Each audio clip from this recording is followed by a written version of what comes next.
Okay, hey everybody. I'm going to do a quick rundown of all your skills test items so that you have this as a review and a way to study if you forget things and just another resource for you. So here's your paper. I'm going to go down through everything. So the first thing is pretty simple, straightforward, change the duration of a MIDI note. There's a few different ways to do that, but probably most of us would do that in the piano roll. If you don't have the piano roll like this, then you can click the editor button. If you double click a MIDI region, then you can simply open up the editor like this. Okay, and there's also E, opens the primary editor for whatever type of track that you are on. And we are trying to change the duration of a MIDI note, so we can easily do that just by clicking and dragging the end of a note. Probably the primary way that most of us do that, even though there's a couple other ways. Edit the MIDI velocity. Again, there's a few ways to do this. Whatever note or notes, multiple, are highlighted in the editor, I can change the value with this velocity slider. I can select multiple and change multiple at the same time. The other thing that I actually commonly do is I make my secondary tool, like I said in class, the velocity tool, and then I can click and drag and hold the command button and have quick access to really get tweaking on velocities. So there's a couple ways for you to do that. The next thing says copy a region or a MIDI note. And again, the easy way that most of us will do that most of the time is just hold down Option and drag like that. And you can do that in the MIDI editor or up here in the Arrange window and make copies.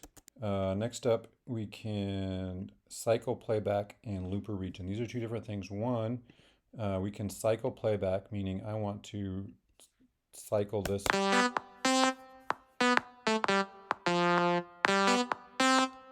cheesy thing that probably needs quantized. So actually, while we're doing that, let's quantize this. Quantize to 16th notes. Okay, now, but so you see that just will loop that section. So maybe I can let that play and work on writing a bass line or something underneath it. And I can get to that either by hitting the C button or turning on cycle or just hitting this particular section of the timeline. Oh, it also says looper region. Again, you can do this by clicking on the upper corner. I can drag out a section of a region. I encourage you never to do that because you can't make edits then. And so I encourage Command R to just copy like I'm doing right now, or to Option drag, like is also pretty easy to do. Okay, so that's copying a region and cycle playback. Change the sound in the sampler. This isn't as big as a deal as it used to be. The sampler used to be the ESX24, and it was actually kind of difficult to find how to change the sounds inside of there if it wasn't intuitive like most places. But again, like a lot of things, it's more consistent now with the rest of Logic. So if I click on factory default, come down here to factory sounds, I can load up specific samples of all sorts of different instruments, just the raw sample, and play them. I should load something up, huh? Horns, baritone, sax.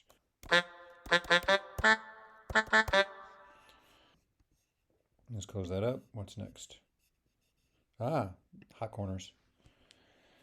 Change sounds and individual samples in Ultrabeat. And so first up, I'm going to load up Ultrabeat here. Sorry, my phone's going crazy. I should turn that off. Load up presets, like I said, here, and just get different sounding kits.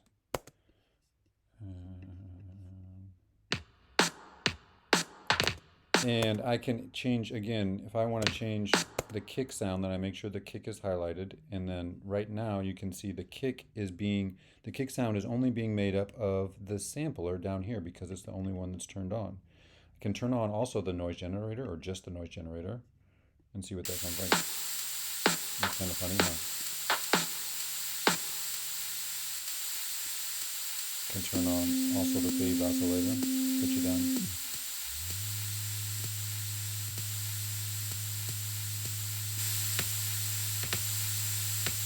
And the sampler.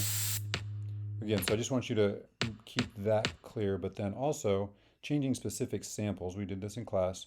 I make sure that I have this section of the Ultrabeat on sample, and then I click on this little drop down arrow and say load sample. And then here are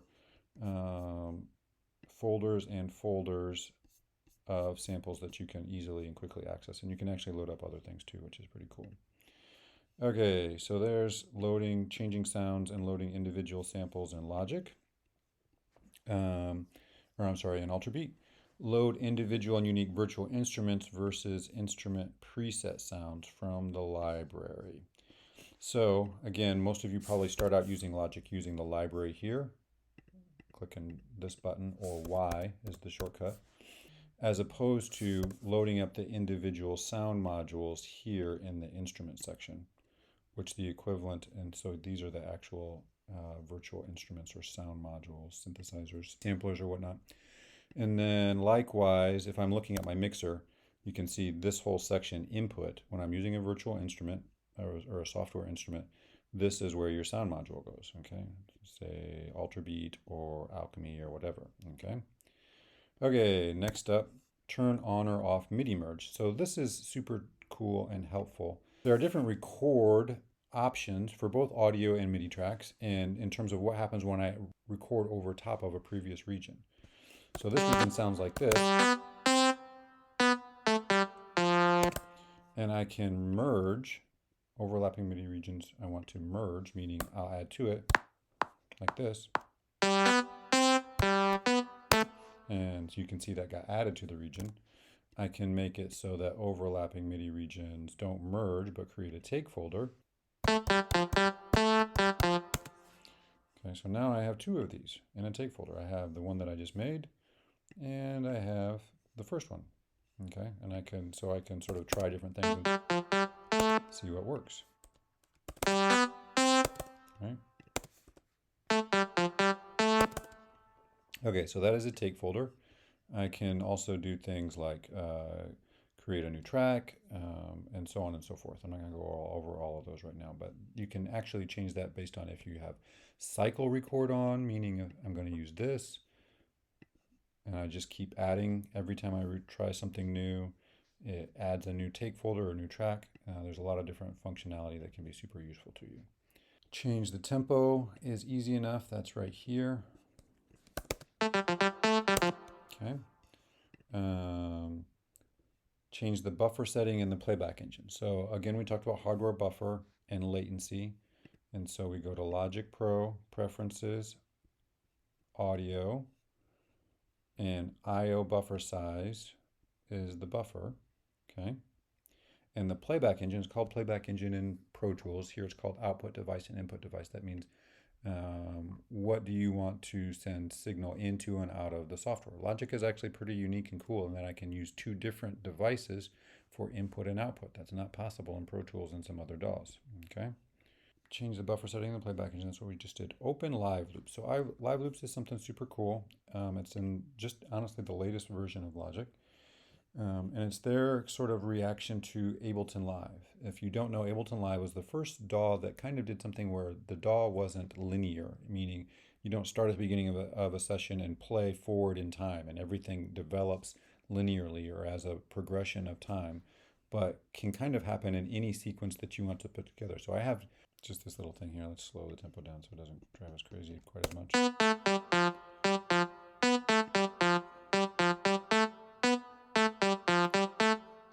And I can just put different things together.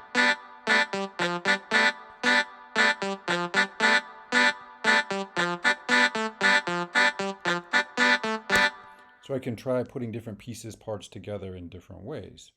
It can be a super fun tool. If you played with Ableton Live a little bit, then you probably understand what that's all about a little bit more. We're not going to dig into it too deeply with Logic, but you should know that it's there and it can be a really fun way to create and get to interesting things. Open the step sequencer, and so by default, I'm going to turn off. I'm going to close up Live Loops, and it's this little button right here again. And I'm going to stop that. I want to go back to just regular arrangement linear mode. And if I double click on a region here, whoops, not one that's looped. Okay, next up we're going to use the step sequencer. And so if I open up, and you'll see here, open is the MIDI editor, the piano roll. that step sequencer isn't an option. It's grayed out because once something's recorded into a region, you can't change to step sequencer. But if I come down here to the Barry sax and look at the editor, the piano roll, I can change to score view and I can change to step sequencer. And this is the step sequencer, and I can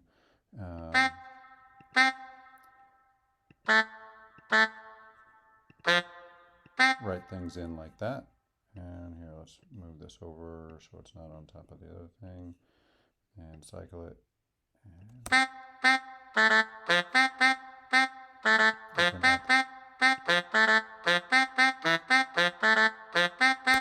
can be a really cool way to, just like the 808s that we talked about, I can do the same thing with drums. Actually, let me do that real quick. I'm going to go Option Command N. I'm going to create a software instrument with, let's just do Ultra Beat. And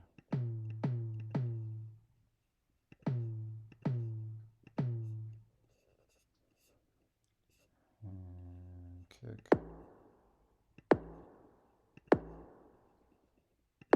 And snare.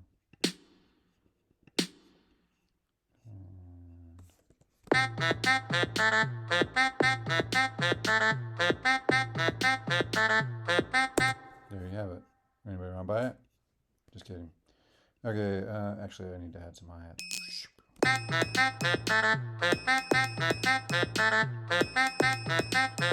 There's one of my favorite features on Step Sequencer. Why won't it let me do no? Oh, no repeat is already open. My bad. And then I can do stutters and all sorts of fun 16th note, 6 couplets kind of. There you have it. Okay, I can also do things like open up the inspector here and change the pattern length from 16 steps, or what would be one measure if I'm doing 16th notes, to 4 measures. This first measure just gets repeated, but then I could change the second and third, fourth measures individually. Okay, so there is Step Sequencer. Next up is open the event list, or the Midi event list. And that is in this list right here. Oh, one other thing that's super cool is once you've used the Step Sequencer, I can change this, convert to a Midi region, and now I can edit the Midi. So another super cool, fun option once you get things close to the way you want them. But then you can give them some more variety and variation. Okay, so next up, it said use the Midi event list. Where's the Midi event list? And that's here under the list editors. This one here under the list editors. And the first one, there's the event list, the marker list, tempo, and signature. Most common is the Midi event list. Here you can see all of the Midi events for this individual track, right? If I come in here, and you can see that I played a C note for this amount of time that started on this position. It's actually really helpful sometimes to get really intricate. There's all sorts of other features. You'll see the MIDI messages when we do this in class, that all the extra MIDI messages that can get sent along this as well. I don't have a controller right now, so that's not going to be super easy to do. Okay, so next up is open the piano roll. Piano roll, score editor are your primary editors for MIDI tracks. And then if you've not already created parts by playing them in, you can use the step sequencer like we just did. Use the secondary tool. I've talked about that a lot. If I close up the editor and the library and get this back to normal view, here you can see right now my secondary tool is the marquee tool, but I want that to be the scissors because that's how I work, so that when I hit command it brings up the scissors, and that is very useful for me personally a lot. Quantize, you know that we can do that either up here in the inspector. The inspector is gone. Remember, you can hit I or click this button up here, and I can quantize with like this. But if I also open up the piano roll, I can quantize here in the piano roll. You don't have some of the options that you do up here, more advanced options, but it can be a quick way to do some things. Next thing it says transpose and understand how that applies musically. And so I'm going to come back, I'm going to flatten this so I only have this one so it's less confusing. And I'm going to transpose this first little region that we made. And remember, if you click this, you get the octaves, but sometimes it can be confusing. Like I said, remember there's no knob or button here, but I can click and do this down a half step. Down -2 would be down a full step, and so on and so forth. So that means that what up 7, up 7 would be a perfect fifth. That's how that works. Up 5, let's see, what would up 5 be? I'm going to pull up my keyboard. 1, 2, 3, 4, 5 half steps is a perfect fourth. 6, 7 is a perfect fifth, right? Okay. Next up, quantize strength and range. So this thing right here, we can tell needs quantized. I'm going to move this kind of like this.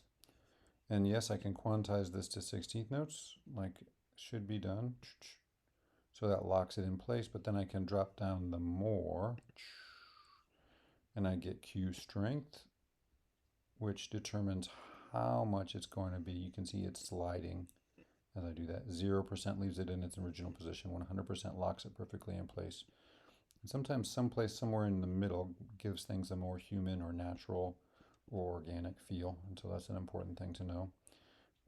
And the other one that's on here is quantize range. And that means that basically if there was something that was outside of a certain range, could leave things in place. It's always a hard thing for me to demonstrate. The other thing that can be super useful is Q flam, meaning it won't let two things land exactly in the same spot and is going to shift things a little bit so that they're not perfectly lined up if you see that first two sets of notes there. Okay, now change the MIDI channel on a track. If I create a MIDI channel, meaning I'm going to use an external instrument, then if I come into here to the inspector and look at the track drop down, here's the MIDI import, and meaning where does it going to be looking for the MIDI information, and then what MIDI channel do I want it to transmit on. By default, we leave it on all most of the time, but if you're going to get into anything intricate, you can change these from MIDI channel all or one to the specific channel if you've got a lot of things going on for some reason. Okay. Automate pitch bend, foot control, and sustain. So if I come here and have things pulled up into my event list, I can pull up the automation here. And here I can do pitch bend. And let's see.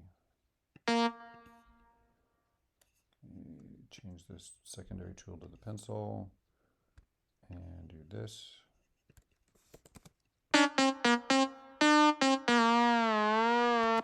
So pitch bend. You can make better use of that than what I just did there, but there's where that is. Foot control, if you're doing drum programming, all of these, if you're doing modulation or expression things, then you maybe use the mod wheel, but you want to tweak what you did a little bit, that would be show up here. Open the transform window. So if I go, again, if I have the MIDI editor open, I go to functions, MIDI transform, and there are all these sort of fun things that I can do with MIDI in terms of randomizing pitch, randomizing velocity, reversing pitch. There are different ways that this works. It's not something that I use a ton, but can be Super fun. Add MIDI effects plugins. So most of you probably know. Next thing on here is I'm going to say add audio effects plugins. Let's do that one first. So in our inspector here, or if we were in the mixer, just says audio effects, and that's where I can add an EQ, for example. So and do something like this with an EQ or with a compressor or with a reverb or delay or whatever else. This is where audio plugins go. Or I can add a distortion, right?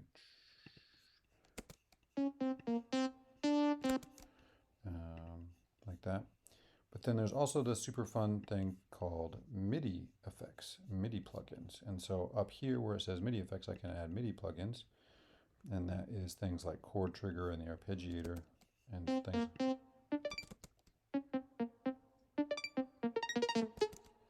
like that. We will do those in class. MIDI notes collapse mode. Okay, if you have written, I'm going to get rid of this.